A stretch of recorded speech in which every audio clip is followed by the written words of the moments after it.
नमस्कार मंडळी, सुरुवात करूया रेसिपीला.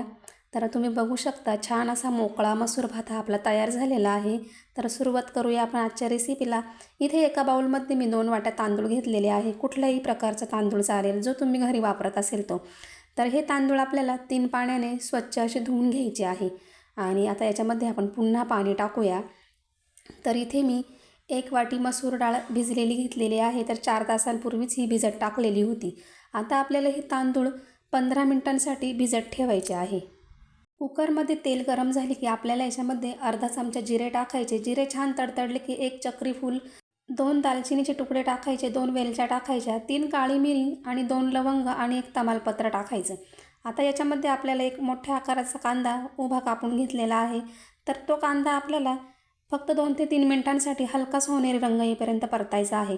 2 हिरव्या मिरच्या बारीक कापून टाकलेल्या आहे, तर त्या देखील परतून घेऊया. 1 चमचा आलं लसूण पेस्ट टाकायची, 1 मिनिटभर परतवून घ्यायची. आता याच्यामध्ये 1 टोमॅटो टाकायचा आणि टोमॅटो परतला की लगेच त्याच्यामध्ये चवीनुसार आपल्याला मीठ टाकायचे आहे.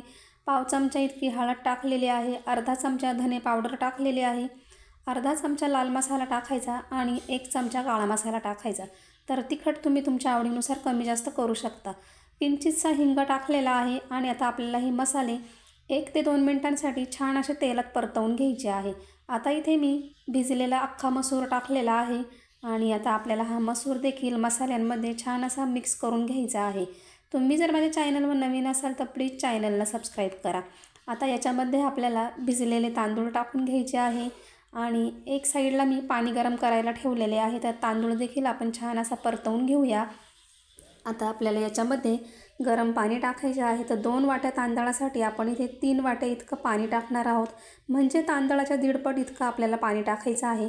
आणि आपली 1 वाटी मसूर होते, तर त्याच्यासाठी आपण अर्धी वाटी गरम पाणी टाकलेलं आहे. आता याच्यामध्ये कोथिंबीर टाकायची आणि इथे मी अर्धा चमचा तूप टाकलेलं आहे. तूप जर तुम्हाला आवडत नसेल तर नाही टाकलं तरीही चालेल. छान असं मिक्स करून घ्यायचं आणि आता आपल्याला कुकरचं झाकण लावून याच्या मोठ्या गॅसवर फक्त 2 शिट्ट्या करायच्या आहेत. आता कुकर थंड झाले की मगच आपल्याला झाकण उघडायचं आहे आणि तुम्ही बघू शकता छान असा आपला मोकळा सुटसुटीत असा मसूर भात हा तयार झालेला आहे. जर तुम्हाला रेसिपी आवडली असेल तर लाईक करा, कमेंट करा, चॅनलला सबस्क्राईब करा. धन्यवाद.